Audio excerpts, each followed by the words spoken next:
Hello everyone. As promised in the last video, today we are taking another deep dive into the 3 new AI lords, the trader, the crocodile and the canary.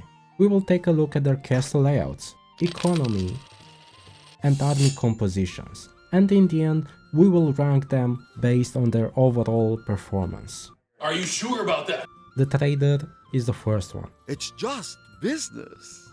Honestly, I've got high expectations for this guy. Could he actually have a better economy than the abbot? Well, first let's take a look at his castle layouts. His castles are pretty cool, not gonna lie. In some layouts, he likes to separate his industries. On one side you will see weapon production and on another one food production. Sadly, our guy uses only small walls, which aren't great for defense, but they do look really nice.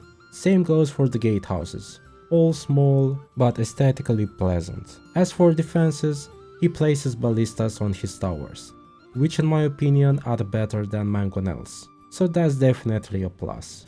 And he's not afraid to use every bit of space inside his castle, unlike a certain other lord. Oh. As for the economy, this guy is a beast. Remember that he actually has a weapon production? Yeah, you heard that right. The lord who only recruits mercenaries produces crossbows. And you might wonder why. Well, it's because crossbows sell for 30 gold each and he can buy free wood at 4 gold a piece, which is a total of 12 gold, resulting in a profit of 18 gold per crossbow sold. And this guy scales that business to the maximum with this castle layout. I think the abbot has finally met his competitor. It's just business. Moving forward, he produces 3 types of food: bread, apples, and for some reason cheese? At first I thought it was for Here comes Bessie! but no. You might argue that he's trying to exploit the popularity bonus from having 3 food types for extra money, but he doesn't make hoops or place any popularity buildings, which makes me believe he has ties with the cheese mafia. Anyway, who are we to judge his business plans? And also, he's not shy about placing stone and iron production buildings. Let's jump into the units. He recruits the following: slaves, slingers, Arabian archers, Arabian swordsmen, skirmishers, sappers, eunuchs, and heavy camels. That's quite a diversity, but what did you expect from our rich boy? I still haven't shared my full thoughts on the new units, but they seem to have multiple uses, and right now I would say they are solid based on what the community thinks. Sadly, I didn't get to use them much myself, apart from skirmishers, which I completely abused in my multiplayer games. Maybe I will make a personal tier list for them later. Let me know if you'd like to see that in the future. So, with that being said, I would give the trader a 6 out of 10 for defense, 11 out of 10 for economy, and 8 out of 10 for unit choice. He's definitely a high B tier lord. To be honest, he's earned a PhD in economy, but still fails military tactics class.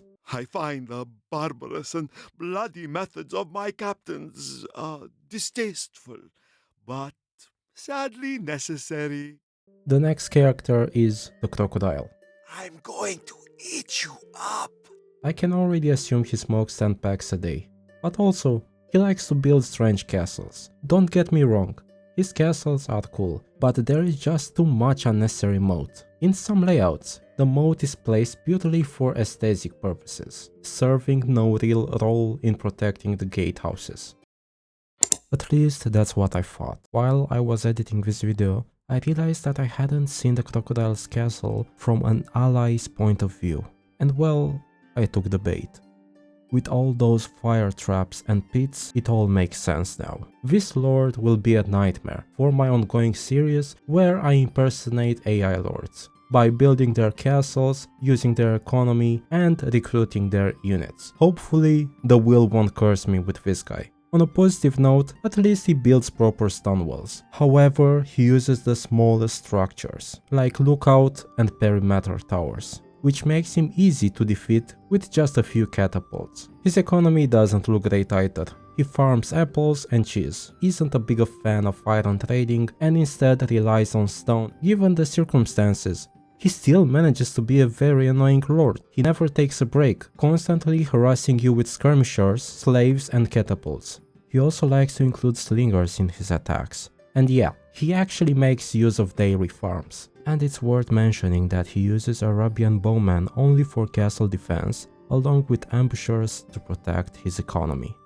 I find this guy to be a better version of the snake when it comes to economy management and constant harassment. I will give his defense a 3 out of 10, a 4 out of 10 for the economy, and for the units a 5 out of 10. With his endless harassment and how annoying he can be, he deserves a higher spot in the C tier division. And now for our final new lord, Canary, the rat's sister. We may be alive, but I'm in charge here, okay? I think it's pretty genius that Firefly named her that. Because, let's be honest, both rat and canary work perfectly as slang for a snitch or betrayer.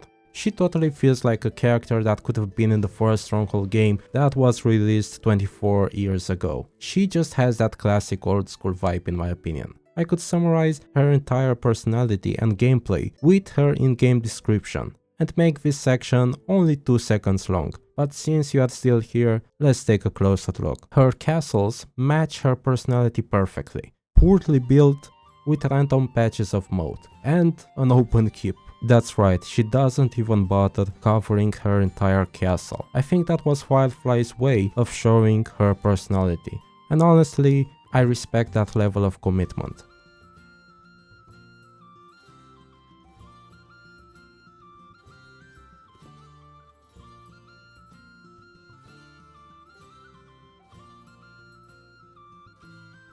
Now, let's talk economy. Maybe things look better there, right? Well, not really. She only builds 1 stone quarry when she's given a mountain of stone, and also no iron either. She farms apples and, attention please, builds hoop farms. Well, that was unexpected. She really loves collecting taxes, but I don't understand why she places negative popularity buildings. She barely has 15 workers, and that just makes her already weak army even less effective. But hey, that's Canary. When it comes to troops, it's the classic spearman and archers combo. Yeah, that's about it. Pretty disappointing.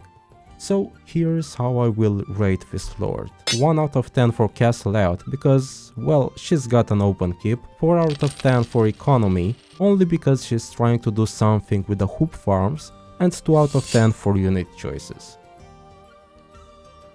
I'm pretty sure Canary takes the title of worst lord in the desert, but who knows what Firefly will throw at us next in the winter update. That's it for the video. Thank you for watching, and see you in the next one.